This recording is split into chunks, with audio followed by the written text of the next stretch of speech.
Assalamualaikum warahmatullahi wabarakatuh. Kampanye belum dimulai nih, tapi netralitas Jokowi di Pilpres 2024 sudah dipertanyakan. Kekhawatiran muncul karena putra sulung presiden, yaitu Gibran Rakabuming Raka, maju menjadi cawapres mendamping Prabowo Subianto. Atas nama netralitas, Jokowi sempat mengundang 133 pejabat kepala daerah di Istana Negara, serta mengundang makan siang 3 calon presiden. Presiden tidak mungkin netral karena ia juga mencoblos, demikian juga ASN tuh. Dia punya hak pilih di dalam TPS. Satu hal yang ingin saya stressing adalah bahwa jika gerak tanduk Pak Jokowi dihubung-hubungkan dengan penggunaan aparatur negara untuk pemenangan Prabowo, itu yang saya kritik keras. Di tengah ketiga-tiganya semua sekarang adalah sedang menjadi anak buahnya Pak Jokowi. Semuanya berada di dalam kekuasaan tanpa harus membela Pak Jokowi dalam acara memanggil PJ, karena sesungguhnya Pak Jokowi itu adalah satu KTA sama Pak Sinton itu masih anggota partai PDI Perjuangan tuh Pak Jokowi itu sampai hari ini kan. Pak Gibran juga. Tapi bahwa acara yang diadakan oleh Pak Jokowi kemarin itu adalah jelas dibuka untuk umum, live. Ada 3 yang di-stressing sama Pak Jokowi. PJ, hati-hati anggaran pemilu, KPU Bawaslu kalian cairkan. Kemiskinan ekstrim, stunting, jangan cawe-cawe, harus netral, itu kan dibuka oleh Pak Jokowi. Sementara situasinya kayak maling teriak maling, lempar batu sembunyi tangan. Yang senyap-senyap, yang justru direct dengan rakyat, yang justru pegang anggaran, pengguna anggaran itu kan di kementerian. Itu senyap. Kalau Pak Jokowi dibuka semua.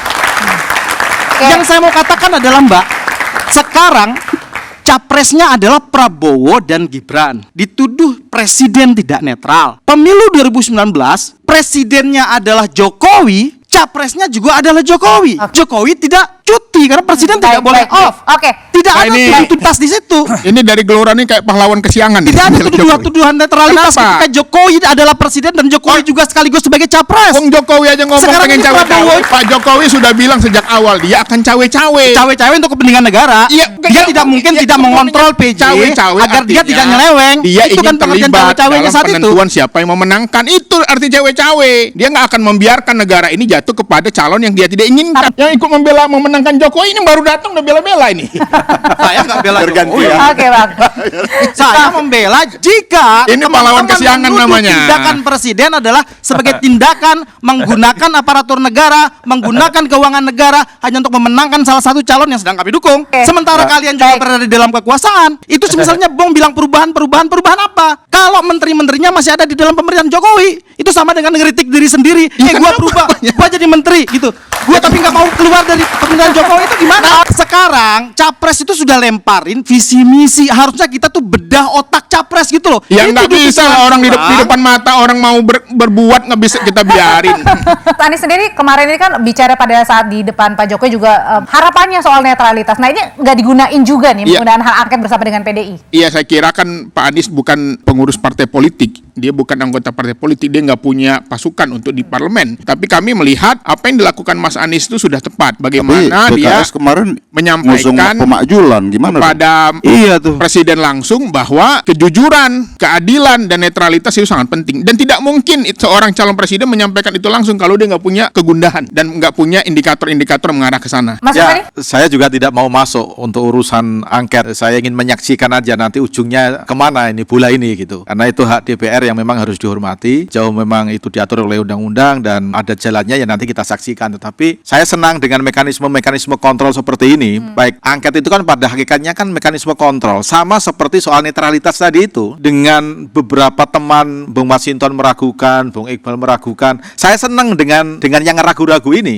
Karena dengan ragu-ragu itu berarti dia akan melakukan pengawasan. Kemungkinan terjadinya abuse tadi itu. Kemungkinan terjadi penyalahgunaan kewenangan yang dimiliki. Jadi keraguan-keraguan yang teman-teman miliki jangan berhenti di keraguan, tapi tolong bersama-sama kita gunakan segala mekanisme untuk memberikan pengawasan, termasuk pengawasan yang dilakukan oleh Dewan dan juga mekanisme yang disediakan oleh pemerintah untuk memastikan seluruh aparatur negara itu netral di dalam proses pemilu ini. Kalau gitu pertanyaannya yang berikutnya adalah soal pergantian calon Panglima TNI. Baru dilantik menjadi KSAD, terbersit bahwa sudah ada memang ya, sudah dicalonkan juga sebagai calon Panglima TNI, Mas Adi. Tanggapannya? Saya nggak tahu persis ya motivasi pergantian semacam itu, Adri. Tapi yang jelas satu hal, bahwa segala apapun apapun keputusan politik belakangan ini pasti dikaitkan dengan bagaimana menuju 2024 ya. Apapun itu, karena ini memasuki tahun politik. Termasuk soal hak angket yang disampaikan oleh Mas Hinton. Saya memahami betul, ini sebagai ekspresi kemarahan dari Mas Hinton sebagai kader PDIP yang merasa ditinggalkan, didolimi, dan seterusnya. Selain hak-hak konstitusional, oleh karena itu, setiap suksesi kepemimpinan, suksesi pejabat-pejabat publik yang belakangan ini kan ramai dibicarakan, bukan hanya di media sosial, tapi di grup-grup WhatsApp, itu muaranya adalah bagaimana untuk memuluskan langkah politik dan memenangkan kelompok tertentu. Kan itu yang ramai. Saya tidak mau berhenti ingin mengatakan bahwa aparatus sipil negara, ASN, itu hanya bekerja buat untuk negara, bukan buat orang. Mereka berjanji dan bersumpah di atas kitab suci gitu ya, bahwa mereka itu akan tegak lurus untuk kepentingan bangsa dan negara, bukan orang. Jokowi itu orang, gubernur itu orang. Masa jabatan politiknya bisa habis 5 tahun dan 10 tahun. Oleh karena itu, ASN sekalipun dia bagian dari negara, mestinya tidak tegak lurus pada orang, tapi pada nilai-nilai kebangsaan. Oleh karena itu, Audrey, karena saya ingin menyitir apa yang disampaikan oleh Jokowi, jangan ada yang miring-miring ASN itu.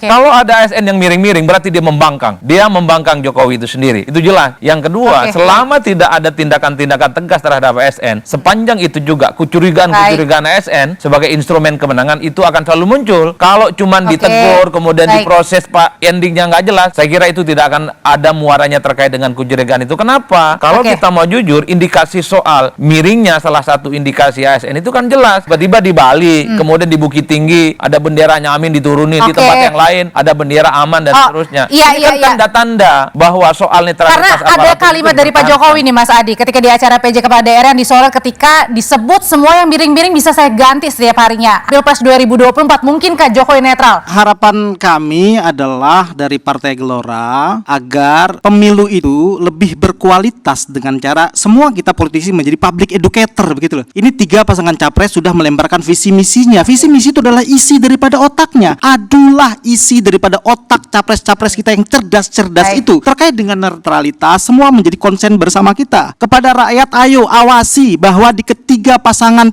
capres ini ada uang negara, ada APBN, semua kepasangan capres ini memegang dana APBN. Awasi itu semua dan itu semuanya potensi dicurangi. Terakhir, jangan lupakan pileg. Pilpres itu adalah orangnya yang akan kalian tuntut nanti melalui siapa? Dop kolektornya adalah anggota DPR. Jangan pesannya adalah awasi ya, terima kasih. Ya, awasi dan jangan lupakan pileg juga. Mereka yang akan mengawasi prosesnya nanti. Ya, kami di PKS sudah membentuk namanya Pahlawan Demokrasi. Anak muda bergabung di Pahlawan Demokrasi untuk memantau, memoto, memvideokan di setiap TPS di seluruh Indonesia. Dan kami menghimbau kepada aparatur negara, TNI Polri, para aktivis LSM, pengawas, silakan kita kritisi bersama para mahasiswa. Bergabung, berpartisipasi dalam demokrasi. Karena demokrasi kita itu di tangan, kesuksesannya di tangan kita semua. Kalau pertanyaannya mungkinkah Jokowi netral, bukan mungkinkah, tapi memang harus netral. Karena ini adalah salah satu cara untuk memastikan demokrasi kita itu semakin berkualitas. Kemudian kalau ada keraguan-keraguan apakah memang benar-benar presiden bisa netral atau tidak, menurut saya netralitas harus dibedakan dengan soal preferensi politik individu. Bahwa presiden punya preferensi politik itu hak beliau sebagai warga negara, tetapi yang kita ingin pastikan adalah kemungkinan adanya abuse, adanya penyalahgunaan kewenangan itu. Kalau masyarakat masih berani melaporkan, masih ada kontrol, saya kira kita masih punya harapan. Yang saya takutkan itu justru kalau misalnya ada abuse, dia diam, tidak ada yang berani ngomong. Ya? Masih ada harapan. Harapan itu perlu harus kita nyalakan. Ya. Oke, Bang Masinton. Ya, pemilu ini bukan sekadar persoalan menang kalah. Maka pemilu ini harus kita jaga karena pemilu ini adalah ruang kontestasi demokrasi. Penyalahgunaan kekuasaan akan melahirkan perlawanan. Mereka. Baik. Ya, saya kira memang sudah sangat tidak relevan kalau kita bicara apakah Jokowi itu netral atau tidak ya. Saya tidak ingin membedakan Jokowi sebagai personal dan sebagai presiden. Jokowi tidak netral di 2024. Minimal pilihan politiknya sudah ditebak, yaitu pastinya mendukung Gibran Raka Buming Raka yang sebagai pendampingnya Prabowo Subianto. Cuman yang menjadi problemnya adalah karena Jokowi adalah presiden, instrumen-instrumen kekuasaan politik yang semuanya itu haram hukumnya berpihak, itu tidak boleh dilibatkan dalam konteks pemenangan. Apapun itu, entah ASN, entah itu PJ Kepala Daerah dan seterusnya. Karena kalau presiden tidak netral menggunakan instrumen kekuasaan politiknya, satu, bukan hanya pemilu sudah kelihatan siapa yang menang. Yang kedua, ini tidak bagus buat kualitas demokrasi kita ke depan. Saya kira 2024 kita berharap, Audrey, pemilu yang kita hasilkan bukan hanya ganti orang, tapi kualitas demokrasi kita Amin. semakin mantap dan oke. Kan itu yang penting. Itu saya Islah Barawi terus terang merasa bahagia dan bangga atas penunjukan dari PDIP sebagai cawapresnya Pak Ganjar Pranowo kepada sesepuh saya Pak Mahfud MD.